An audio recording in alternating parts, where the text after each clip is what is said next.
Olá, meus irmãos, continuamos aqui com o nosso estudo do livro de Atos, agora capítulo 15. Capítulo 15 nós vamos ver, conforme você pode observar aí na sua Bíblia, os subtítulos, né? A controvérsia sobre a circuncisão dos gentios. Houve uma grande polêmica, né, em relação à necessidade de circuncisão ou não dos crentes.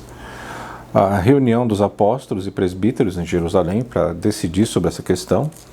O parecer de Tiago, que era um dos líderes da igreja, a decisão enviada a Antioquia, né, após esse concílio, foi tomada uma decisão com relação à necessidade ou não da circuncisão e da observância de alguns preceitos religiosos da lei, da antiga lei, a leitura da mensagem aos irmãos e a segunda viagem missionária, no momento em que se separam Paulo e Barnabé. São esses os tópicos que vamos tratar no capítulo 15. Então, começando no verso 1. Alguns indivíduos que desceram da Judéia ensinavam aos irmãos: se não vos circuncidardes segundo o costume de Moisés, não podeis ser salvos. Então veja, os que estão falando isso são os crentes, eram crentes judeus, mas não tiveram a sua mente totalmente renovada ainda pelo Espírito Santo de Deus, porque eles estavam presos à antiga lei. Na verdade, a identidade de um judeu está muito ligada à lei, a Moisés, aos grandes personagens do passado. E, principalmente nesse momento inicial da igreja, que nós chamamos a igreja primitiva, composta prioritariamente por judeus, essas influências da lei ainda estavam muito presentes. Então foi necessário que algumas questões fossem discutidas num primeiro concílio, né? Se nós olharmos para a história da igreja, nós veremos que vários concílios foram sendo feitos ao longo da história. Basicamente são 7 grandes concílios, né? Os mais conhecidos, né? Os mais famosos, o de Niceia, né? E esse de Jerusalém. Eles tinham como objetivo reunir, né, os anciãos, reunir os teólogos, os entendidos, né, na lei, no evangelho, na palavra de Deus, ou melhor dizendo, e eles então definiam alguns parâmetros que fossem comuns ao cristianismo. Desde o seu nascedouro, no início, a igreja foi muito assolada pelas heresias. Então, necessário era que esses anciãos, esses eruditos, né, periodicamente se reunissem para colocar os pingos nos is, para definir quais eram as doutrinas que seriam ensinadas e aplicadas nas igrejas que se diziam igrejas cristãs, né? Então esse concílio chamado de Jerusalém foi o primeiro concílio da história da igreja em que foi necessário tratar essa questão. Então aqueles crentes judaizantes queriam trazer esses elementos da velha aliança para dentro da nova aliança, sendo que Jesus veio justamente para libertar o homem, né, da escravidão e da pressão da lei, né? Ele veio trazer um tempo de liberdade, um tempo em que a lei de Deus seria escrita na tábua dos nossos corações. Ela seria interiorizada, não seria algo que nos fosse imposto de fora para dentro, mas brotaria no nosso coração. E isso só seria possível através da regeneração, promovida pelo Espírito Santo, que passa a habitar na vida do crente, e aí então essa lei ela passa a ser escrita nos nossos corações, no nosso interior, não é? Então a questão aqui é que esses judeus, esses crentes, ou melhor dizendo, judaizantes, estavam querendo exigir a circuncisão e colocando isso como sendo um pré-requisito para a própria salvação, coisa que vai demolir, né, toda a doutrina difundida por Jesus e pelos apóstolos, né? Que não é a salvação não vem pelas obras da lei, mas pela pura graça de Deus, né? Então, verso 5 do capítulo 15 diz assim: insurgiram-se, entretanto, alguns da seita dos fariseus que haviam crido, dizendo: é necessário circuncidá-los e determinar-lhes que observem a lei de Moisés, né? Então, esses fariseus que haviam se convertido, eles estavam presos a esses dogmas da lei. Infelizmente, nos dias de hoje, nós ainda vemos isso acontecer. Existem alguns crentes que têm esse apego à lei, têm esse ímpeto judaizante e tentam trazer para o cristianismo alguns elementos do passado, alguns ícones do passado, algumas práticas do passado, com vistas ao Velho Testamento, sendo que Jesus nos colocou uma nova aliança, né? O próprio nome, né? É claro que esse nome não está na Bíblia, mas Velho Testamento e Novo Testamento. O Novo Testamento ele veio de uma certa forma, para estabelecer um novo. O velho não precisa ser mais observado. É claro que o Velho Testamento, os princípios, os ensinamentos, eles são importantes. Eles trazem edificação para as nossas vidas. Mas aquilo que passa a ser norma de conduta para o cristão está no Novo Testamento. É isso que nós devemos seguir, né? O Velho Testamento está aí apenas para nós hoje como um aio, né? Como se fosse um período transitório pelo qual os judeus passaram até chegar à vinda do verdadeiro Messias, né? A vinda de Jesus, né? Então aqui não é necessário mais a circuncisão. Então houve uma grande contenda e foi necessário então fazer esse concílio.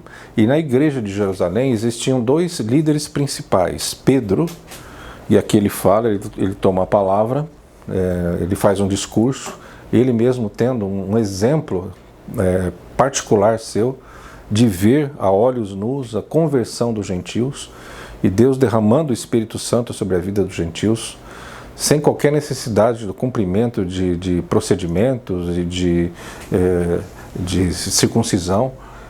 Pedro viu isso acontecer e ele então toma a palavra e resolve testemunhar diante ali dos anciãos, dos irmãos, dos apóstolos que estavam tratando dessa questão nesse concílio de Jerusalém. Diz assim no verso 7: havendo grande debate, Pedro tomou a palavra e lhes disse: irmãos, vós sabeis que desde há muito Deus me escolheu dentre vós para que por meu intermédio ouvissem os gentios a palavra do evangelho e crescem. Então aqui ele vai discorrendo sobre isso, né? Que a salvação não é pelo esforço no cumprimento da lei, mas é pela pura graça de Deus. E no verso 11 ele corrobora essa questão.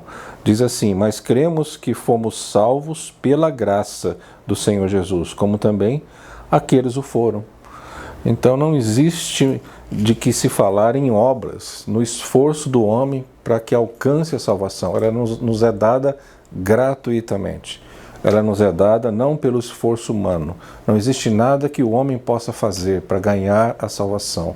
É uma decisão divina, é uma escolha de Deus, é uma eleição divina. Então, continuando aqui, nós vemos a figura de Tiago como líder dessa igreja de Jerusalém também, entrando em cena, e no verso 13, diz assim: depois que eles terminaram, falou Tiago, dizendo: irmãos, atentai nas minhas palavras. Então Tiago agora também está colocando os seus argumentos, assim como Pedro, dentro daquele debate, né? E isso aconteceu nos outros concílios também que foram feitos, né? E aqui ele faz menção aos profetas. A partir do verso 15 diz assim, Tiago dizendo: conferem com isso as palavras dos profetas, como está escrito. E ele vai citando alguns versos aqui que se encontram no livro do profeta Amós, em que ele fala, nesse trecho, lá no Velho Testamento, que já estava determinado que os gentios seriam alcançados também pela graça e pela salvação. A salvação não seria algo exclusivo dos judeus, mas seria exposta, oferecida, né, a todos os outros povos. Né? E no verso 17, diz assim, né, citando Amós: para que os demais homens busquem o Senhor e também todos os gentios sobre os quais tem sido invocado o meu nome. Então, não existia um exclusivismo da parte de Deus de selecionar um povo lá no Velho Testamento para que somente aqueles teriam acesso à presença do Pai. Mas, na verdade, foi transmitida uma responsabilidade, uma incumbência aos judeus para que eles fossem luz nessa terra. É claro que eles falharam e aí Jesus vem e a igreja entra em cena. Verso 20. Mas escrever-lhes que se abstenham da contaminação dos ídolos. Aqui no verso 20 eles estão então colocando algumas questões. Eles desobrigaram os crentes a passarem pela circuncisão. Todavia eles mantiveram algumas exigências. É claro que essas exigências aqui, elas estavam em sintonia com aquilo que estava sendo anunciado no Novo Testamento, com a doutrina do Novo Testamento. Por esse motivo, elas foram mantidas. Não significa manter a lei, mas significa manter algumas questões de cunho moral e que têm conexão com a lei do Velho Testamento. Todavia, elas se encaixam perfeitamente naquilo que nos é exigido no cristianismo. Então veja o que fica determinado nesse concílio de Jerusalém. No verso 20, mas escreveres que se abstenham da contaminação dos ídolos. Então, o que eles decidiram? Olha, vocês continuem observando essa norma, não se envolvam com idolatria. Era uma norma do Velho Testamento, mas isso vale para o Novo Testamento também. Bem como das relações sexuais ilícitas, também. Era uma norma do Velho Testamento, permanece no Novo Testamento também. E da carne de animais sufocados e do sangue. Aqui sim, né, existe uma questão talvez veterotestamentária que faz referência à lei, porque ele está falando de sacrifício de animais, porque naquela época os pagãos, eles sacrificavam os animais, eles consagravam no templo do seu Deus essa carne, que é uma carne sufocada, ou seja, os animais eles eram mortos, imolados, sem derramar o sangue. O judeu não, quando ele matava um animal para o sacrifício, o sangue era derramado. Os pagãos não faziam isso. E como isso era uma abominação para um judeu, o judeu nunca se sentaria à mesa para comer uma carne que foi sacrificada aos ídolos e, pior ainda, cujo sangue não foi derramado.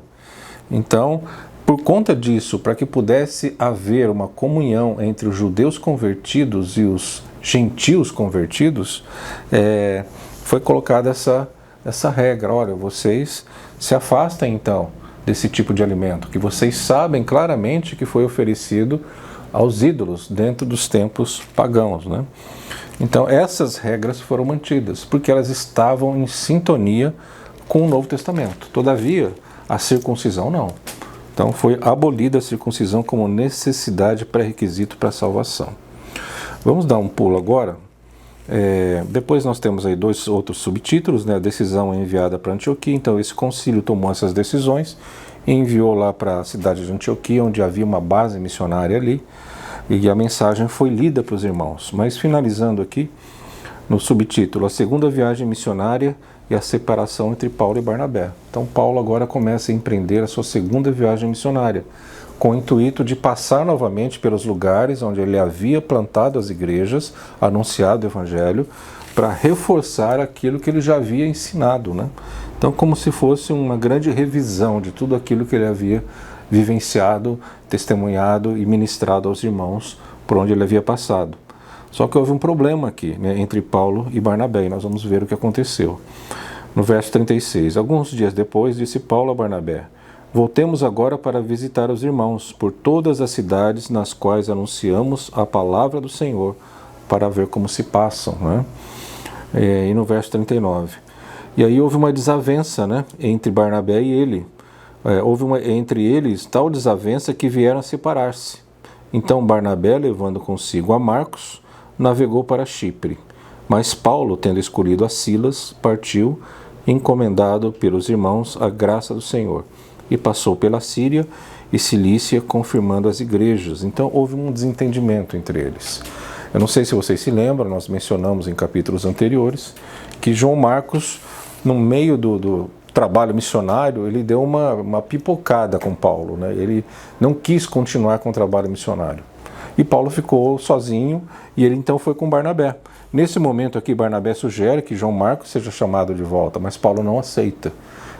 E aí houve uma grande desavença. Então não eram só flores, né, no relacionamento entre eles. Existiam dificuldades, embora fossem homens chamados de Deus, no caso Paulo, um apóstolo. Barnabé ele não era um apóstolo, não no sentido de apóstolo que teve contato com Jesus, mas ele era um apóstolo no sentido do significado literal da palavra, né? A palavra apóstolo significa enviado. Barnabé ele era um enviado, mas não um apóstolo como os outros eram.